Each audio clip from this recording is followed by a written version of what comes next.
بسم اللہ الرحمن الرحیم۔ ناظرین السلام علیکم، میں ہوں آپ کا میزبان صابر شاکر۔ وفاقی دارالحکومت اسلام آباد اور پاکستان بھر سے کچھ تازہ ترین اطلاعات۔ بظاہر یہ سمجھا جا رہا ہے اور بظاہر یہ تاثر دیا جا رہا ہے کہ ایک وکٹری سٹینڈ پہ ہم پہنچ چکے ہیں، یعنی وکٹری سٹینڈ سے مراد عمران خان اور پاکستان تحریک انصاف کو کرش کیا جا چکا، کنٹرول کیا جا چکا، اور ان کے لوگ جو ہیں 10,000 سے زیادہ کارکنان اور وہ جو کہ پاکستان کے شہری ہیں ان کو جیلوں میں ڈالا جا چکا ہے۔ اور اس کے بعد یہ سمجھا جا رہا ہے کہ پاکستان تحریک انصاف اور عمران خان کو تقریباً کچلا جا چکا ہے، اور اب شاید اس کے کارکنان، اس کے ووٹر، اس کے سپورٹر جو ہیں وہ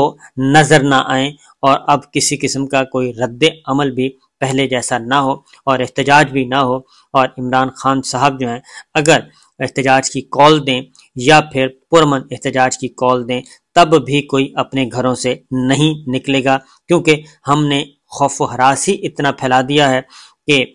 ہر گاؤں تک یہ آواز پہنچ چکی ہے، ہر گلی تک یہ آواز پہنچ چکی ہے کہ پاکستان تحریک انصاف اور عمران خان کے ساتھ جو بھی کھڑا ہوگا اس کا انجام بہت بھیانک ہوگا۔ اور 10,000 سے زائد جو قیدی اس وقت گرفتار ہیں، سیاسی قیدی مختلف جیلوں میں، وہ 10,000 قیدی نہیں ہیں بلکہ وہ 10,000 خاندان ہیں، اور ایک خاندان سے 3-4 خاندان نارملی جڑے ہوتے ہیں۔ تو اس لیے وہ کہتے ہیں کہ ہم نے اتنا خوف و ہراس پھیلا دیا ہے کہ یہ معاملہ اب واپس نہیں آئے گا، اور پاکستان تحریک انصاف دوبارہ سے متحرک پارٹی نہیں بن سکے گی، اور اس کا کوئی ٹکٹ لینے والا بھی کوئی نہیں ہوگا۔ یہ باتیں کی جا رہی ہیں، ایک طرف انتخابات کی تیاریاں کی جا رہی ہیں، خبریں دی جا رہی ہیں کہ الیکشن کمیشن آف پاکستان بھی الیکشن کی تیاری کر چکا ہے، اور درخواستیں طلب کی جا رہی ہیں الیکشن کمیشن کی طرف سے انتخابی نشان الاٹ کرنے کے لیے، اور جو سیاسی جماعتیں وہ کہتے ہیں کہ پہلے درخواست دے چکی ہیں ان کو دوبارہ درخواست دینی پڑے گی، لہٰذا ایک پروسیس الیکشن کمیشن کے اندر بھی شروع کیا جا چکا ہے انتخابات کے انعقاد کا۔ لیکن جو باہر چیزیں نظر آ رہی ہیں اس میں وزیر اعظم شہباز شریف ہوں یا مسلم لیگ نواز کے دیگر رہنما، وہ ابھی تک کنفرم نہیں ہے کہ انتخابات کب ہوں گے اور کس تاریخ کو ہوں گے، اور کیونکہ وزیر اعظم شہباز شریف کہہ چکے ہیں کہ ہم مقررہ وقت پر اقتدار سے الگ ہو جائیں گے، اور اس کے بعد کیئر ٹیکر سیٹ اپ آئے گا، وہ جانے، اور پھر الیکشن کمیشن جانے، کیونکہ اب الیکشن کی جو تاریخ ہے وہ الیکشن کمیشن نے دینی ہے، اب ہمارا اس وقت کوئی تعلق نہیں ہوگا، اور اس وقت یہ ساری جو پولیٹیکل انجینئرنگ مینورنگ جو کریں گے یہ نگراں حکومت کے ذریعے کریں گے۔ اس کی وجہ ہے کہ نگراں حکومت کا جو تعین ہے، تقرر ہے، وہ راجہ ریاض صاحب اور شہباز شریف صاحب نے مل کے کرنا ہے۔ وفاقی سطح پہ فیڈرل گورنمنٹ، نگراں وفاقی حکومت جو ہے وہ کون ہوگی، اس کا فیصلہ بھی راجہ ریاض صاحب اور شہباز شریف صاحب کریں گے، لہٰذا ہوگا تو پلان تو یہی کر کے جا رہے ہیں، پلاننگ یہی کی جا رہی ہے۔ ایک طرف یہ کیا جا رہا ہے، لیکن مسلم لیگ نواز کے دیگر رہنما جو کہہ رہے ہیں وہ کہتے ہیں کہ جی ہمیں کوئی پتہ نہیں کہ الیکشن کب ہوں گے، اور پھر ان کا مستقبل جو ہے وہ نواز شریف کی وطن واپسی سے جڑا ہوا ہے، لیکن آخری اطلاع آنے تک نواز شریف صاحب کی وطن واپسی کا جو پروجیکٹ تھا وہ کم و بیش ابھی تک مصیبت کا شکار ہے، اور جنرل باجوہ جو کام نہیں کر سکے نومبر 2022 سے پہلے، اپنی ریٹائرمنٹ سے پہلے جنرل باجوہ چٹکی بجا کر کہتے تھے کہ یہ کام تو میرے دائیں ہاتھ کا ہے، عمران خان کو سیاست سے آؤٹ کرنا، پاکستان تحریک انصاف کو سیاست سے آؤٹ کرنا، اور نواز شریف کو وطن واپس لانا، لیکن وہ باوجود کوشش کے نہیں لا سکے تھے، اور وہ کمٹمنٹ اپنی جو ایک ڈرائنگ روم میں بیٹھ کے ان کا ایک ایگریمنٹ ہوا تھا پی ایم ایل این کے ساتھ، وہ ایگریمنٹ پورا نہیں ہو سکا تھا، کیونکہ سپریم کورٹ، ہائی کورٹس، اعلیٰ عدلیہ نے اپنے کندھے دینے سے انکار کر دیا تھا کہ یہ جو کچھ بھی آپ پولیٹیکل انجینئرنگ کر رہے ہیں، مکمکا کر رہے ہیں نواز شریف صاحب سے، اس سے عدلیہ کا کوئی لینا دینا نہیں ہے، اور عدلیہ فیصلے میرٹ پہ کرے گی جب اپیلیں آئیں گی، کیونکہ ان سے کلین چٹ لینے کی کوشش کی جا رہی تھی، اور سپریم کورٹ پہ اور ہائی کورٹس پہ دباؤ ڈالا جا رہا تھا کہ نواز شریف صاحب کے کیسز اگر ٹیک اپ ہوتے ہیں تو اس میں بریت جو ہے وہ 100% یقین دلانا چاہیے کہ وہ بری ہو جائیں گے، لیکن ایسا نہ ہو سکا، اور سپریم کورٹ نے اپنے کندھے اور اعلیٰ عدلیہ نے اپنے کندھے دینے سے انکار کیا۔ اب چونکہ ایک قانون سازی ہو چکی ہے، اور وہ قانون سازی یہ ہوئی ہے کہ نواز شریف جو 5 سال کی جو لاتحیات لائف ٹائم جو ڈسکوالیفیکیشن ہے وہ ختم کر دی گئی ہے۔ اب نواز شریف صاحب اور جہانگیر ترین جو ہیں وہ اب الیکشن کے لیے ایلیجیبل ہیں، لیکن اس کے لیے ضروری ہے کہ نواز شریف صاحب کی جو سزائیں ہیں وہ ختم ہوں اور عدالتوں سے وہ سزائیں ختم ہو جائیں، اور اس سزائیں ختم ہونے کے بعد ہی نواز شریف صاحب جو ہیں وہ اہل قرار پائیں گے، کیونکہ وہ سزا یافتہ بھی ہیں، مفرور بھی ہیں اور مطلوب بھی ہیں عدالت کو۔ لہذا جو کام باجوہ صاحب نہ کر سکے، اب پریشر ڈالا جا رہا ہے آرمی چیف موجودہ پہ جنرل عاصم منیر صاحب پہ کہ وہ اس معاملے کو پورا کریں۔ اس کی ریزن یہ ہے کہ وہ کہتے ہیں پی ایم ایل این کے جو لوگ ہیں وہ کہتے ہیں کہ ہمارا جو ڈرائنگ روم میں ایگریمنٹ تھا وہ کوئی قمر جاوید باجوہ سے نہیں تھا، بلکہ وہ آرمی چیف جنرل باجوہ سے تھا، اور اس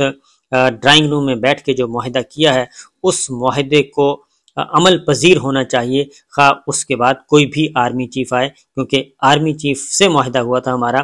تو قمر جاوید باجوہ ان پرسن کچھ نہیں تھے۔ لہٰذا اب آنے والے آرمی چیف کو چاہیے کہ وہ معاہدہ پورا کرے، لیکن ابھی تک کی جو اطلاعات ہیں اعلیٰ عدلیہ اس معاملے میں کہ بالکل کوڑا جواب ہے ان کا، اس لیے وہ انتظار کیا جا رہا ہے کہ وہ ستمبر کے بعد آئیں، یعنی 16 ستمبر کے بعد، جب chief justice of Pakistan Umar Ata Bandial صاحب ریٹائر ہو جائیں اور نئے چیف جسٹس قاضی فائز صاحب براجمان ہوں اپنی سیٹ پہ، تب یہ رسک لیا جائے۔ اور اس لیے ابھی تک کسی قسم کی کوئی تاریخ نہیں دی جا رہی نواز شریف صاحب کی وطن واپسی کی، اور کہا بھی یہی جا رہا ہے کہ ہمیں کچھ پتہ نہیں کہ وہ ستمبر سے پہلے آئیں گے یا ستمبر کے بعد آئیں گے۔ اس کا تعلق اب صرف اور صرف جسٹس قاضی فائز عیسیٰ صاحب سے جڑا ہوا ہے۔ تو یہ تو مسلسل دباؤ ڈالا جا رہا ہے، لیکن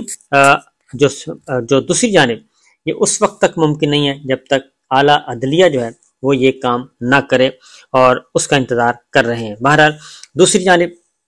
شدید ترین ایک لاوا پک رہا ہے، نفرت کا، اور ایک آگ ابل رہی ہے، اور اس کی وجہ یہ ہے کہ پاکستان تحریک انصاف کو جو کہ اس وقت تمام تر سرویز کے مطابق آلموسٹ اس کو 70% پاکستان کے عوام کی حمایت حاصل ہے، یعنی تقریباً 17 اور 18 کروڑ، کیونکہ اس وقت پاکستان کی آبادی 25 کروڑ ہے، اور 17-18 کروڑ جو لوگ ہیں وہ پاکستان تحریک انصاف کے ساتھ جڑے ہوئے ہیں، اور ان کے ساتھ ایک خواہ مخواہ کا ہماری اسٹیبلشمنٹ جو ہے ان کو ناراض کیے بیٹھی ہے۔ اس لیے یہ ایک جو لاوا پک رہا ہے اندر ہی اندر، وہ بہت ہی خطرناک ہے، اور پاکستان تحریک انصاف کو جو کنارے لگانے کی کوشش کی جا رہی ہے اس کے روح رواں کون ہے، یہ آنے والے دنوں میں اس کا بھی بہت کلیئرلی پتہ چل جائے گا کہ کون ہے وہ جو نہیں چاہتا کہ عمران خان اور پاکستان تحریک انصاف جو ہے وہ الیکشن میں حصہ لے۔ یہ پی ڈی ایم ہے، پیپلز پارٹی ہے، یا پھر ہماری اسٹیبلشمنٹ ہے، کیونکہ جو لائک مائنڈڈ ہیں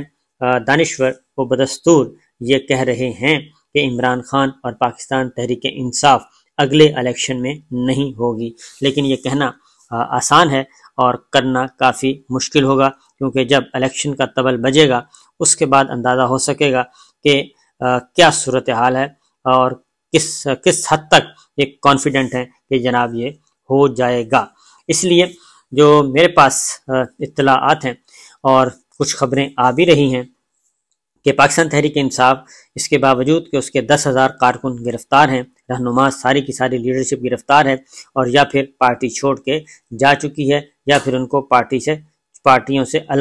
سے الگ ہونے کا کہہ دیا گیا ہے اسٹیبلشمنٹ کی طرف سے۔ جو پریس کانفرنسیں ہوئیں تو جو بچے کھچے ہیں وہ جیلوں میں ہیں اور ان کو رہا نہیں کیا جا رہا۔ اس لیے اب خیبر پختونخوا میں 2 کام پاکستان تحریک انصاف نے کیے ہیں خاموشی سے۔ نمبر 1 یہ کہ ایک تو پی ٹی آئی کا جو فلیگ ہے، پارٹی پرچم، اس کو لہرایا جائے، اپنے گھروں پہ لہرایا جائے، اپنی گاڑیوں پہ لہرایا جائے۔ دوسری جانب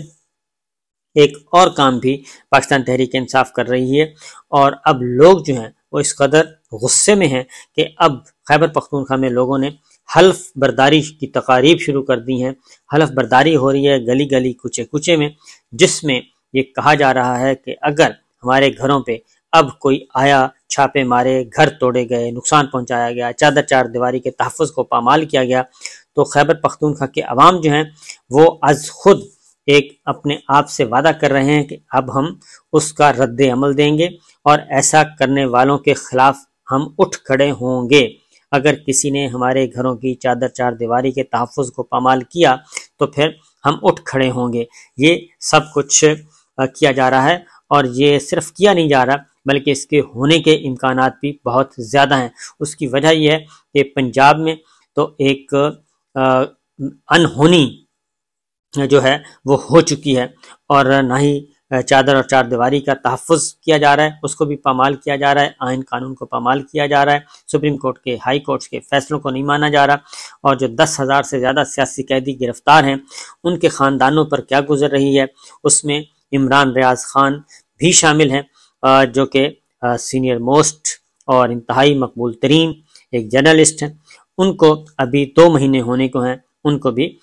لاپتہ مسنگ پرسنز میں وہ شامل ہیں، اور ان کا کچھ اتا پتہ نہیں۔ اور ہم اقوام متحدہ سے بھی، ہم ایمنسٹی انٹرنیشنل سے بھی، ہم جو صحافتی تنظیم ہیں عالمی، ان تمام تنظیموں سے یہ مطالبہ کرتے ہیں کہ عمران ریاض خان کی رہائی جو ہے، بازیابی اور رہائی کو یقینی بنایا جائے اور اپنا اثر و رسوخ استعمال کیا جائے۔ یہ سب کچھ ہو رہا ہے۔ دوسری جانب یہ خبر آئی ہے کہ جو پنجاب حکومت نے جو صحت کارڈ تھے اس پہ مختلف نوعیت کی جو بیماریاں ہیں اس پہ علاج معطل کر دیا ہے، اور اسٹیٹ لائف انشورنس کمپنی نے تمام نجی ہسپتالوں کو کہا تھا کہ 1 جولائی سے نجی ہسپتالوں میں دل کے مریضوں کا صحت کارڈ پر علاج نہیں ہوگا، اور اسٹیٹ لائف انشورنس کے مطابق پنجاب حکومت نے مریضوں سے 30% جو ہے روپے چارج کرنے کی سفارش بھی کی ہے، لہذا پنجاب میں مستحق افراد کے تعین تک کارڈیک سروسز صحت کارڈ پر نہیں ہوں گی۔ تو یہ ایک افسوسناک 1 جولائی کے بعد دل کے امراض کے علاج پر نجی ہسپتالوں کو ادائیگی نہیں ہوگی، یہ کنوے کیا گیا پنجاب حکومت کی طرف سے۔ اور اسٹیٹ لائف انشورنس نے امراض قلب کے بعد نجی ہسپتالوں میں صحت کارڈ پر زچگی کے علاج کی سہولت بھی بند کر دی ہے، اور اسٹیٹ لائف نے صحت کارڈ پینل کے نجی ہسپتالوں کو مفت زچگی علاج بند کرنے کی ہدایت کی، اور مراسلے میں کہا ہے کہ اسٹیٹ لائف انشورنس کے نجی ہسپتالوں کو مراسلے کا اطلاق 1 جولائی سے ہوگا، اور مراسلے کے مطابق نارمل ڈیلیوری یا سی سیکشن پر اسٹیٹ لائف کوئی ادائیگی نہیں کرے گا۔ یہ ایک آئی ایم ایف کے ساتھ معاہدے کے بعد یہ ایک اور خبر آئی ہے، جو کہ عمران خان صاحب پاکستان تحریک انصاف کی ایک بہت ہی اچھی سہولت تھی۔ ہر خاندان کو تقریباً 10 لاکھ روپے سے زیادہ کی ایک ہیلتھ انشورنس، ہیلتھ کور دیا ہوا تھا کہ وہ کسی بھی پرائیویٹ ہاسپٹل جا کے اپنا علاج معالجہ کروا سکتے ہیں، لیکن پنجاب حکومت نے، نگراں حکومت پنجاب حکومت نے یہ سہولت بند کر دی ہے اور اس کو محدود کر دیا ہے، جس کے بعد ایک بہت زیادہ انریسٹ پایا جاتا ہے، خاص طور پہ غریب متوسط لوگوں پہ جو کہ علاج کی سہولت نہیں رکھتے۔ اور اس میں وفاقی حکومت نے چونکہ رقوم بند کر دی، اس لیے وہ کہتے ہیں جی پنجاب حکومت نے یہ کام کیا ہے، اور اب پنجاب میں ہیلتھ انشورنس جو ہے، ہیلتھ کارڈ جو ہے وہ فی الوقت اس کو محدود کر دیا گیا ہے۔ تو یہ سب کچھ ہو رہا ہے جی، تو دیکھیے کیا ہوتا ہے۔ اجازت دیجیے، اللہ حافظ۔